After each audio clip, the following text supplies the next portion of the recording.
Hello. Today I'm going to be taking you through the elements of a story, also known as Little Dude's plot journey. So, what does every story need? Well, it needs to have a plot, a theme, the characters, setting, and conflict. What is plot? Plot concerns the organization of the main events of a work of fiction. Most plots will trace some process of change in which the characters are caught up in the conflict that is eventually resolved. So, in simple terms, plot is nothing more than the way the story is organized. You have to have that organization piece, otherwise the story doesn't make sense. And that's what a plot diagram helps us understand. So here's our plot diagram. You've seen these before. Little dude, it goes through the exposition, up through the various conflicts of the rising action until he gets to the climax. And after the climax, falling action, resolution. This is a standard story plot diagram. So, at the exposition, this usually occurs at the beginning of a short story or novel. Here, the characters are introduced. We also learn about the setting of the story. This section also presents other facts necessary to understanding the story. So, we're going to learn about the setting. It's the time, the place, the social and psychological. We've talked about all of that at this point. You're introduced to the characters. The protagonist is the main character to root for, but may not always be a good person. Take a look at Walter White in Breaking Bad.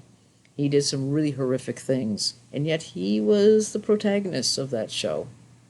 The antagonist is the character or force that is in conflict with the protagonist. In some ways, that would be the bad guy. But once again, remember, the bad guy may not necessarily be the bad guy. You have to have conflicts in a story. Conflict is introduced at the end of the exposition or at the beginning of the rising action. It is the conflict that sets the protagonists on their journey. The struggle between two forces in a story. Conflict provides interest, suspense, and tension. Without conflict, there is no story.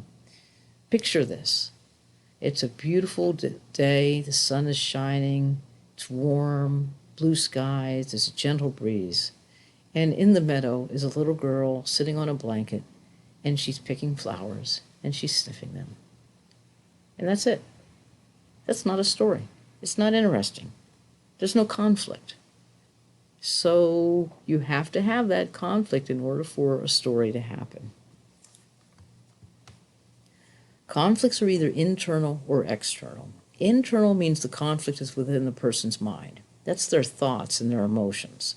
This is usually a moral dilemma. Sort of that battle between right and wrong within a person's mind, their conscience. So this would be considered character versus self. Then we have external, means that the conflict is outside of the person. It could be character versus character. That's two or more characters having a problem. Think of a boxing match. You have two fighters, and they're battling it out. That's character versus character conflict. Character versus nature. Characters have to fight against a force of nature. Example, storms or disease or hiking in the wilderness and falling off a cliff and having to deal with survival in the wilderness. You have characters versus society, where character fights against the rules of society. For example, character might fight against racism, or the character might be fighting against an oppressive regime, as often we see in dystopian literature. Then you have character versus technology, or fate, or the supernatural. So there are other types of conflicts besides just the character versus character, character versus nature, and character versus society. So then we have the rising action. The rising action includes all the events that lead to the climax, usually a series of challenges faced by the protagonist as they try to reach their goal.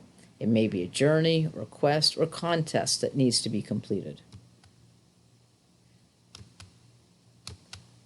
Then we get to the climax. That's the high point. This is the turning point of the story. Usually the main character comes face to face with a conflict. The main character will change in some way. There must be significant change in the protagonist because of the climax. Falling action, all the loose ends of the plot are tied up. The conflicts and the climax are taken care of. For example, what happens to the other characters in the story as well as the protagonists? Resolution, the story comes to a reasonable end. This is the they lived happily ever after piece of the plot.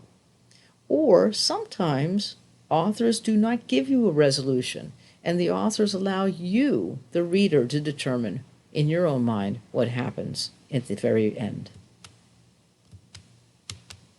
So we put it all together. Exposition and rising action, that's sort of at the beginning of the story.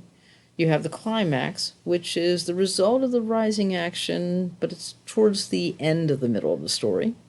Then you have the falling action and resolution at the end of the story. We're going to apply all of this to a fairy tale or a children's story from your childhood, and we're going to try to put this all together and see how it works. So go back into Schoology and take a look at the next assignment.